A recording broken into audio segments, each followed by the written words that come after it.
حضرت ابو بردہ رضی اللہ تعالیٰ عنہ ایک صحابی ہیں، البدایہ والنہایہ میں روایت آپ کو ملے گی۔ وہ کہتا ہے میرا اپنی بیوی سے اختلاف ہو گیا۔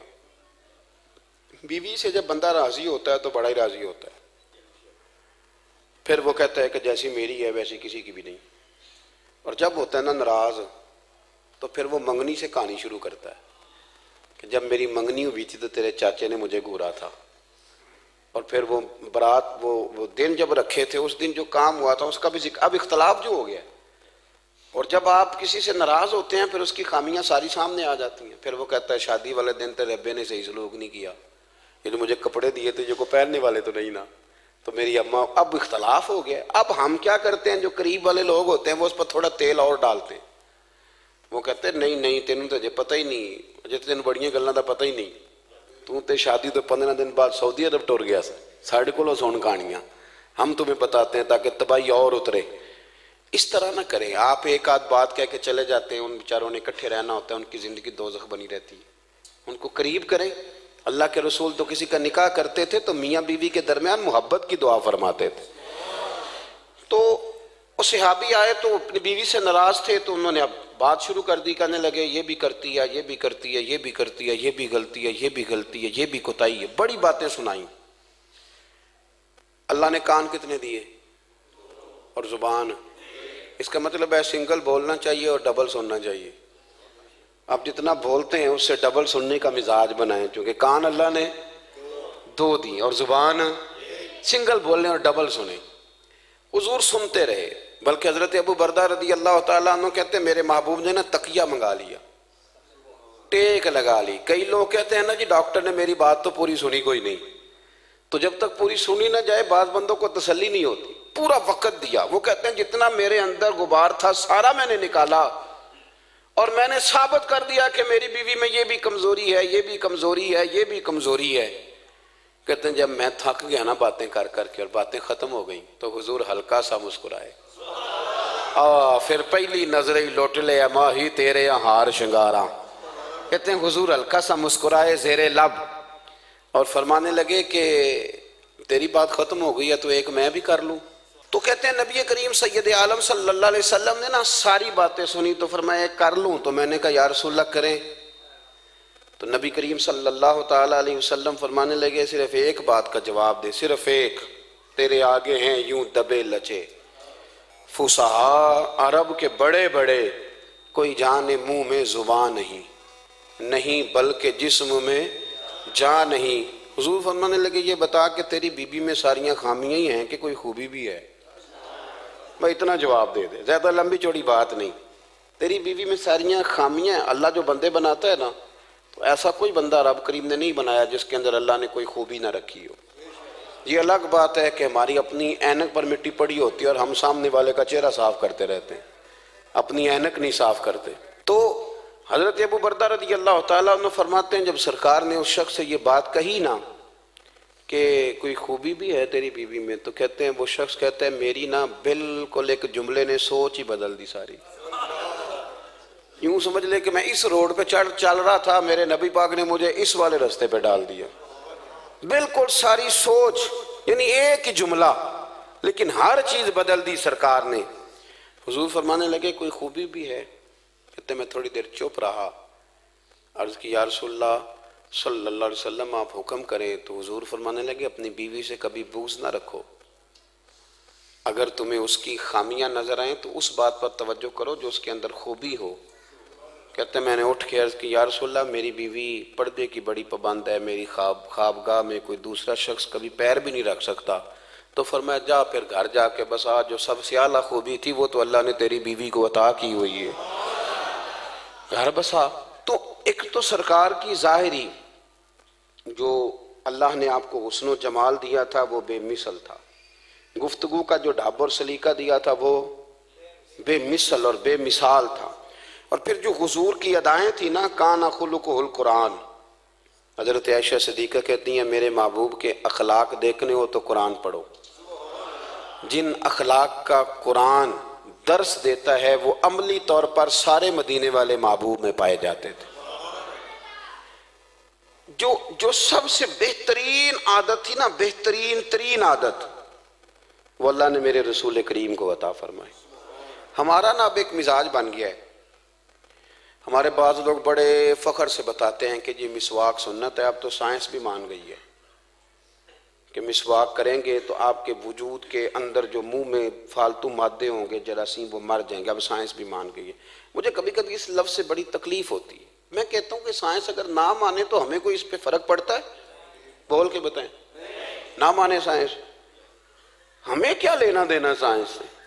سائنس تو کبھی کچھ کہتی ہے پھر کبھی کچھ اور کہنے لگ جاتی، سائنس کا کیا ہے؟ سائنس کو منوانا ہماری ڈیوٹی۔ ہاں، اس طرح کا دین نہ بناؤ کہ معاذ اللہ دین کو سائنس کا غلام کر دو۔ سائنس کل بھی رسول اللہ کی غلام تھی، آج بھی میرے نبی پاک کی غلام ہے، اس کو غلامی کرنی پڑے گی۔ تو یہ کوئی طریقہ نہیں ہے کہ بات کو اس طرح لے کے جایا جائے۔ تو حضور کی جتنی ادائیں ہیں، جتنی، ایک کدو شریف ہے، حضور نے کدو استعمال فرمایا ہے۔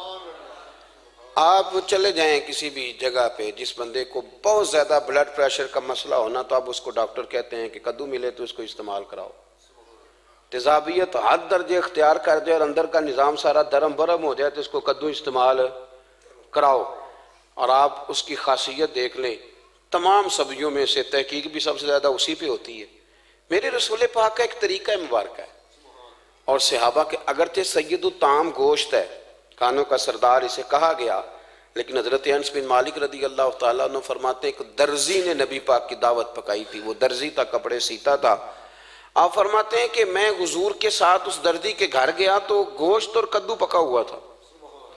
فرماتے ہیں اگرچہ سردار گوشت ہی ہے، پر نبی کریم نے نا گوشت کے ٹکڑے ہٹا ہٹا کے نا تو اندر سے کدو نکال نکال کے کھایا۔ حضرت انس بن مالک کہتے ہیں مجھے کدو پسند نہیں تو میں نے کبھی نہیں کھایا تھا، گھر میں ہوتا تو میں جھگڑا کرتا، پر آج حضور کی رغبت دیکھی نا تو کل نہیں پسند تھا، پر ابھی ابھی مجھے کدو بڑا پسند ہو گیا، مجھے کدو شریف سے پیار ہو گیا۔ جو اعلیٰ ترین چیزیں تھیں وہ نبی پاک نے استعمال فرمائیں، اعلیٰ ترین۔ زیتون کی افادیت کبھی کم ہوئی ہے 1400 سالوں میں؟ بول کے بتائیں، کبھی کسی نے کہا ہو کہ زیتون استعمال نہ کرو؟ کبھی اس کی افادیت میں، یہ امامہ میرے نبی پاک کی سنت ہے، سارے پڑھیے صلی اللہ، حضور کی سنت ہے نا یہ۔ کبھی کوئی بندہ ایسا آپ کو ملا ہو کہ اس نے امامہ باندھا ہو تو کسی نے کہا ہو رہن دے یار تینوں سونا نہیں لگتا؟ بندے سارے سونے دے نہیں نہ ہوندے، میری بات کی سمجھ آ رہی ہے؟ لیکن امامہ کبھی کوئی آپ کو ملے گا ہی نہیں کہ اس بندے کے مزاج کے ساتھ یہ فٹ، یا اس کے چہرے کے ساتھ یہ فٹ۔ اینک آپ لے لیں بازار سے، چھوٹی بھی ملتی ہے بڑی بھی ملتی ہے، کچھ لوگوں کے چہرے پہ کچھ چیزیں نہیں سیٹ ہوتی، فٹ نہیں ہوتی، لیکن یہ سرکار کی چونکہ سنت ہے، اور اس کا اعزاز یہ ہے کہ نبی پاک نے فرمایا جمعے والے دن امامہ باندھ کے آیا کرو، جمعے والے دن امامہ باندھ کے آیا کرو۔ جو لوگ جمعے والے دن امامہ باندھ کے آتے ہیں اللہ کے فرشتے ان پر درود بھیجتے ہیں۔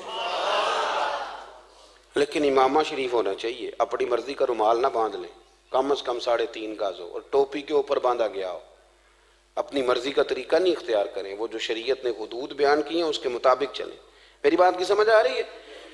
تو جو بات میں نے چھیڑی ہے وہ یہ ہے کہ اللہ کے محبوب رب کریم کی دلیل ہے۔ جتنا کائنات کے اندر حسن کوئی بندہ تلاش کرنا چاہے گا وہ مجبور ہو جائے گا، اور اسے دروازہ رسول پہ جانا ہی پڑے گا، اسے نبی پاک کے دروازے پر اسے جانا پڑے۔ ہر طرح کا حسن، ہم کوشش بڑی کرتی ہیں سونے لگنے کی، بڑے بڑے لوگ روپ دھارتے ہیں بیچارے، بڑا کچھ کرتے ہیں، لیکن آپ کو لوگ سونا کہیں گے، نورانی نہیں کہیں گے۔ مجھے بڑی کر لیں، داڑھی روز بنائیں بے شک، لیکن فطرت داڑھی ہے، حسن ناراض ہو گیا ہو؟ داڑھی کا وزن ہوتا ہے؟ پوچھ لو جی وڈی انہوں کہ کوئی تینوں پاری تو نہیں لگتی پئی، اس کا کوئی وزن ہے؟ اور داڑھی بڑی سمجھدار ہے، کبھی عورت کے منہ پہ نہیں آتی، آتی مرد کے منہ پہ ہے، مرد کے منہ پہ داڑھی آتی۔ چلے میں کوئی بات نہیں کرتا، ورنہ میں تو حنفی ہوں، میرے امام صاحب تو اس بندے کی گواہی قبول نہیں کرتے جس نے داڑھی نہ رکھی ہو، وہ کہتے ہیں اس کی شہادت کچہری میں قابل قبول نہیں ہے، وہ تو قبول نہیں کرتے اس کی شہادت کو بھی۔ اب چلیں عوام سے ڈرتے ڈرتے کئی دفعہ کچھ باتیں نہیں بتائی جاتی، پر باتیں ہیں تو صحیح نا۔ ایک بندے نے داڑھی مڈائی تھی تو جناب عمر نے مدینے سے بھی نکال دیا تھا۔ انسانوں کاننے کوئی کہہ گیا کہ چنگی طرح نیک ہوے گا تاں رکھی، تے روٹی ادن کھائی ہاں جدن چنگی طرح نیک ہو جائے گا۔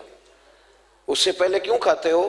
یہ قسم اٹھاؤ کہ پیسے اس دن پکڑنے ہاتھ میں جس دن چنگی طرح نیک ہونا ہے۔ کچھ لوگ کہتے ہیں میں اندر سے ٹھیک نہیں، تو اندر سے ٹھیک ہونا تیری ڈیوٹی نہیں، ظاہر ٹھیک کرنا تیری ڈیوٹی ہے، باطن تو رب کریم اپنی رحمت سے درست فرمایا کرتا ہے۔